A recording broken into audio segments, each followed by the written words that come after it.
What's up, my friends? Welcome into a second emergency podcast on the trade deadline here on PHLY Phillies. Of course, as always, brought to you by our friends over at Bet365. Whatever the moment, it's never ordinary at Bet365. Use that promo code up behind me. You can check out their offer of deposit $10, place a bet for just $5, and get $150 back in bonus bets, whether your bet wins or loses. Welcome into another emergency podcast here on the PHLY Phillies podcast. Not as exciting as last night's, but this was kind of expected in terms of the big move happening last night.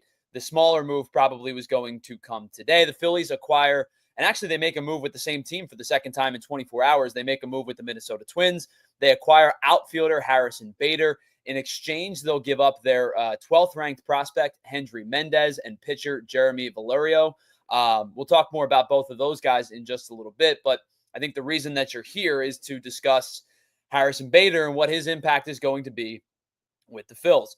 And I'm going to be totally upfront and honest with you, and as transparent as I possibly can be.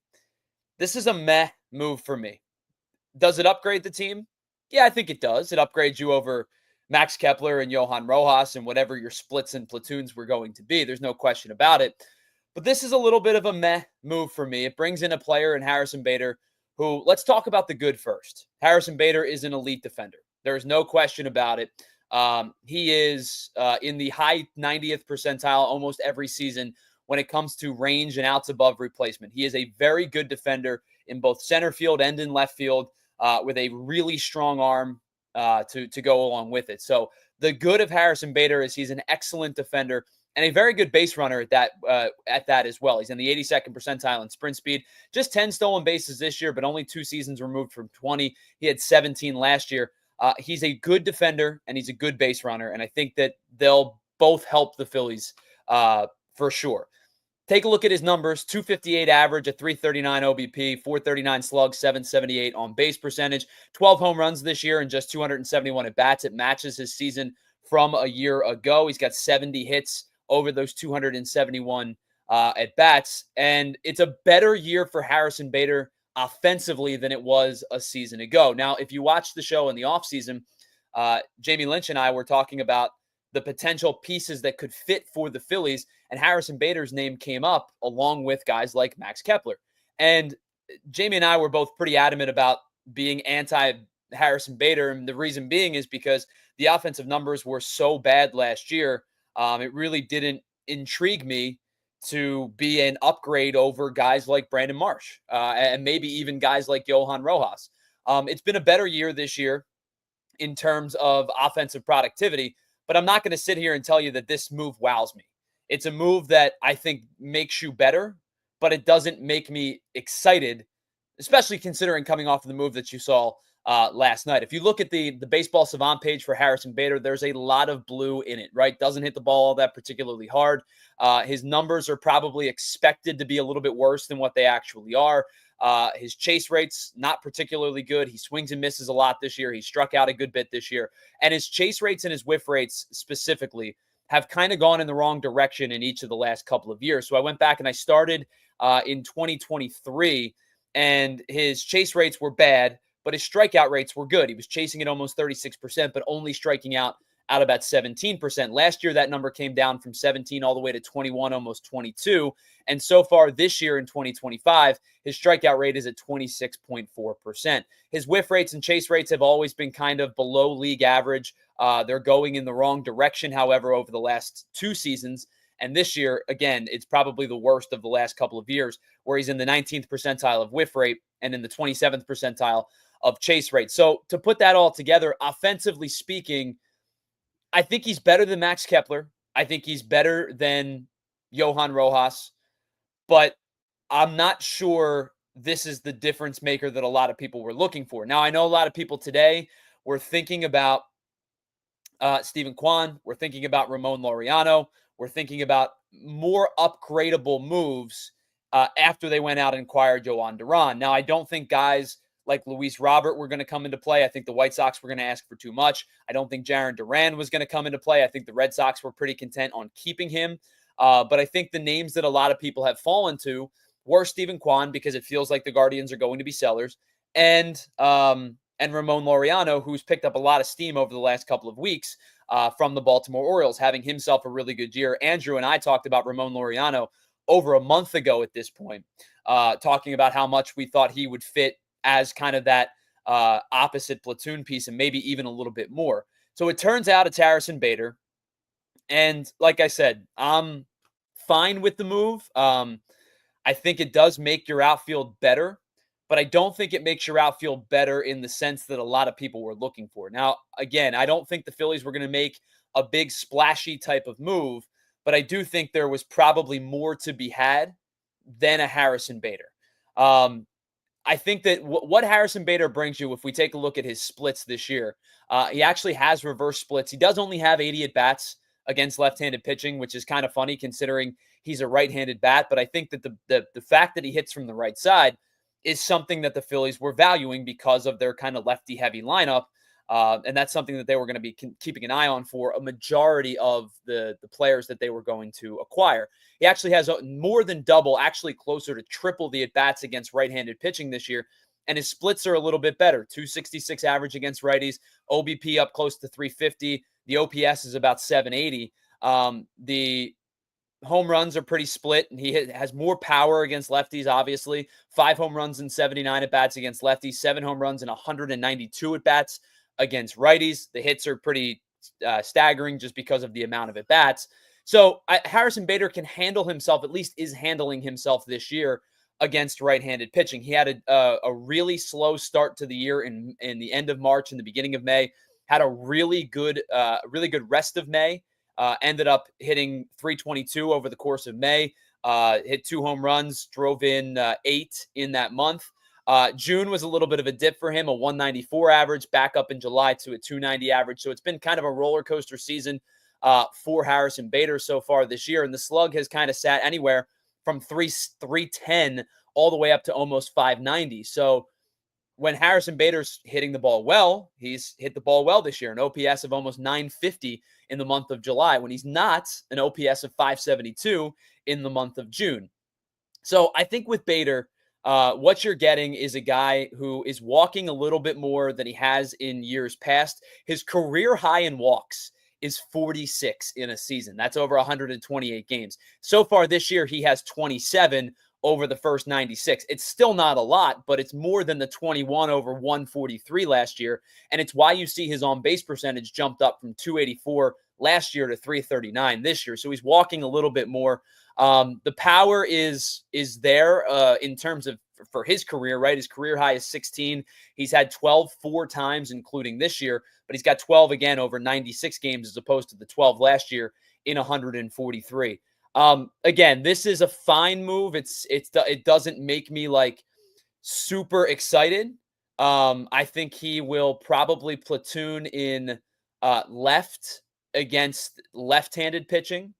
He'll platoon in left against right-handed pitching and platoon in center against left-handed pitching. Marshall probably play center. I don't know. Maybe you could conceivably find a way where he plays center against both. He's a really, really good defender. And I think he's a fine bat. It doesn't excite me terribly. All right, let's talk about the 2 guys that they moved. So the first guy, the important piece in this deal is the Phillies' 12th ranked prospect, Hendry Mendez. Mendez is an outfielder who's had himself a really nice year, was promoted to Double-A this season, hitting 290 with a 290, 374, 434 split. And I apologize, by the way. I'm on dad duty today. You probably hear my son trying to talk out there. He's having a conversation with Miss Rachel as we speak.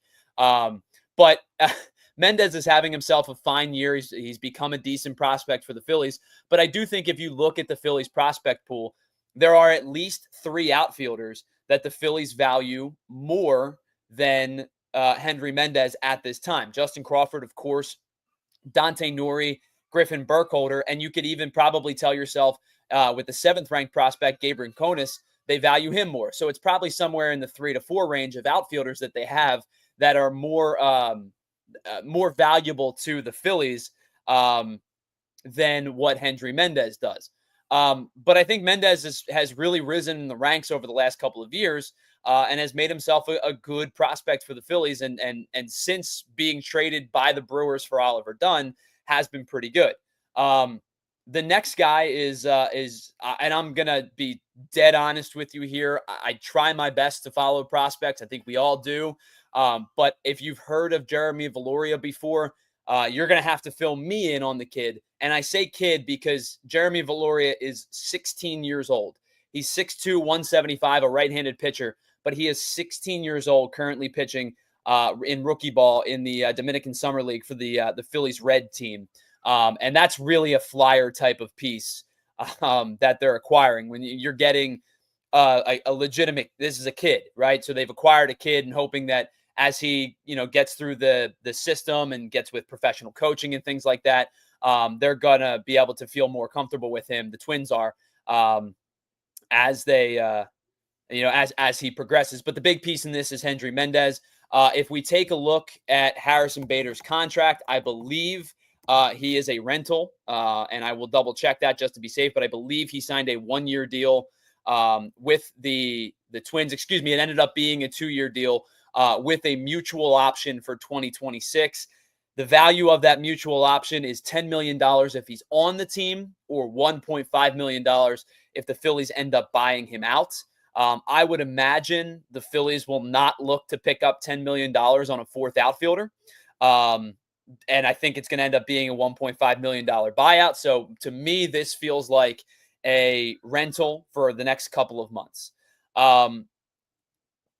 All of this to be said, it doesn't do a ton for me. It makes me feel like that they're still potentially not done. And when I say not done, I don't necessarily mean within the trade market. What I mean by that is I think there is a good chance now that there is a potential that Justin Crawford makes his major league debut sometime soon. I've always maintained with Justin Crawford, if Crawford's going to get called up, Crawford has to play. But I think there is a foreseeable shift with the Phillies lineup where you could see an outfield of Justin Crawford in left, Harrison Bader in center, and Nick Castellanos in right. Even with this move, I would think Marsh and Rojas will split time. I think you're going to see Bader and Marsh split time, and I do think there is a very likely chance that means the corresponding move could be a DFA of Max Kepler. Kepler's hitting like 203 this year. I haven't checked in from the last game last night, but he was about 203. He's just not the player that they expected him to be. I would not be surprised if a move gets made, a corresponding move, that move being Max Kepler, potential DFA, because if you are going to look to your outfield of having those four guys, and that's before Crawford, you're talking about Bader, you're talking about Rojas, you're talking about Marsh, and you're talking about Castellanos. Now, the other option could theoretically be that there is a plausible outcome that they send Johan Rojas to AAA. I don't think they're going to do that. I would imagine they're not going to want to burn the option if they don't have to, when the easier move in terms of like finances and things like that would be to just cut ties with Max Kepler and send him on his way and pay him whatever's left of that $10 million deal. So to wrap this whole thing up, this is a fine move. It's not the move that I'm super in love with. I have been pretty anti-Harrison Bader for a couple of years now. The defense is unquestionable. It's elite. It's really, really, really good. He's a good base runner. His numbers against righties have been much better this year. He's not going to wow you with his ability to swing and miss a lot. He's going to do quite a bit, as we've talked about. And I do think that this is just a fine move. I'm not going to sit here and tell you I'm rah-rah and pom-poms. This is a fine move. But I think if you value Hendry Mendez, and some do, you're going to feel like it may be, a little bit of an overpay for a rental. But I think that that's probably what the going rate for rental outfielders was going to be, is somewhere in that 12 to 15 range. But I'm not super, super excited about this move, as I think I would have been if they would have ended up getting Steven Kwan, Ramon Laureano, one of those types of players. it moves the needle very little in terms of what the outfield situation is going to look like. But I guess if you're feeling it's an improvement over Kepler or an improvement over Rojas, that's probably the stance you're going to take on this move. All right, big thanks to everybody who's been here with us today. Keep it locked in to the PHLY channel all day. Of course, PHLY Eagles coming up at 2, PHLY Sixers coming up at 3, and then me, Rich Hoffman, Andrew Frazier will have a rotating panel of guests checking in as well.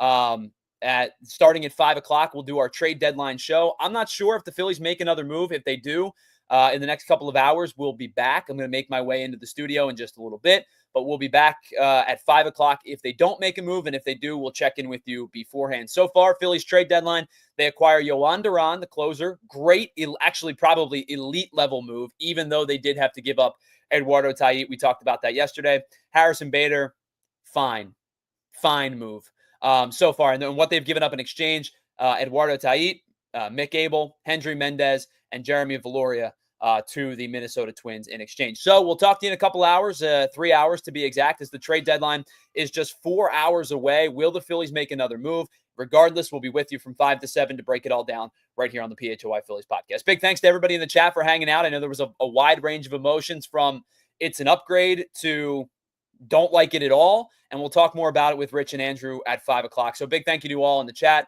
And of course, a big thank you to Andrew Frazier for producing today's show on short notice, as always. We'll be back with you at 5 o'clock right here on the PHLY Phillies podcast for the trade deadline special. We'll see you then. We all silly like the mayor.